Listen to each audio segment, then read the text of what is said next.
baby.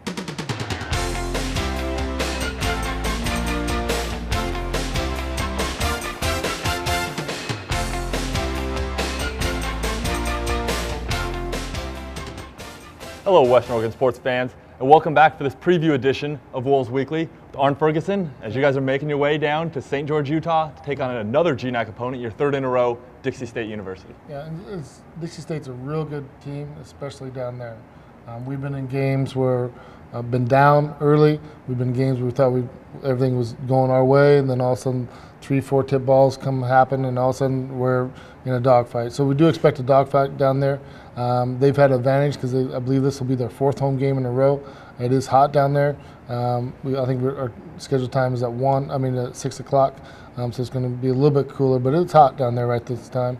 And with the traveling roster, you don't quite have the depth you do at home.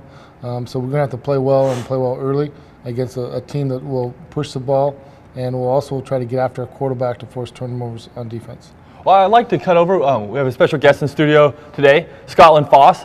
We've had the opportunity to see Dixie State a couple times up here. They seem to be the most pass-heavy team in the GNAC, at least in years past, kind of the four wide spread and everything like that. Is that still kind of the style they run and what you expect to see over there, Scotland? I think we're expected to see the run first, maybe a 50-50 type deal.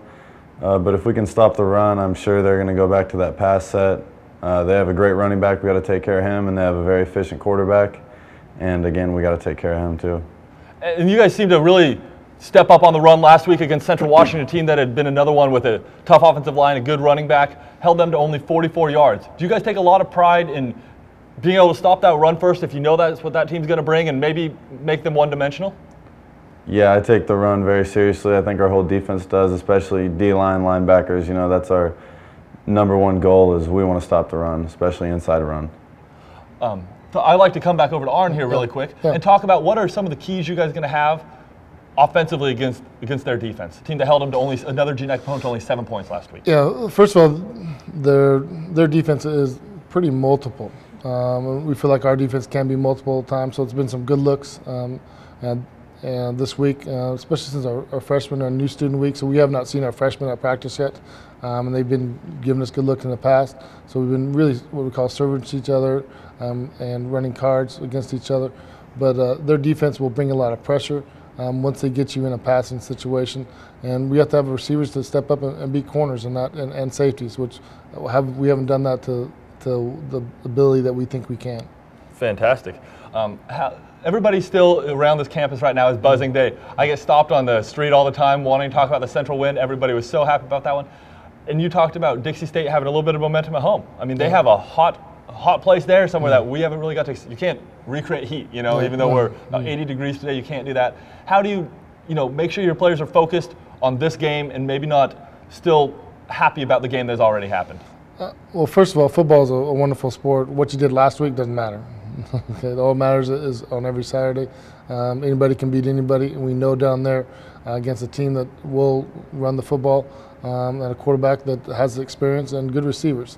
They have a 6'4", 260, 270 tight end that ends up being their go-to guy that really allows them to keep moving the chains. So we have to take care of the running back and that tight end, and both are extremely good players. Fantastic on that one. Thank you for giving me that insight on that one. And really, thank you to Scott and Arn here for just giving us the opportunity to get a little insight on what we expect to see down there. Fans who are still going to be here in Western Oregon around the school, they're actually having a viewing party over at the Crush Wine and Club. So we hope everybody can kind of get over there, show some support for the Wolves when they're on the road, but it'd just be great to bring some Wolves together, get to watch that game, and hopefully get another win over in the GNAC. And thank you, Arn, for joining us, and thank you all for watching this edition of Wolves Weekly.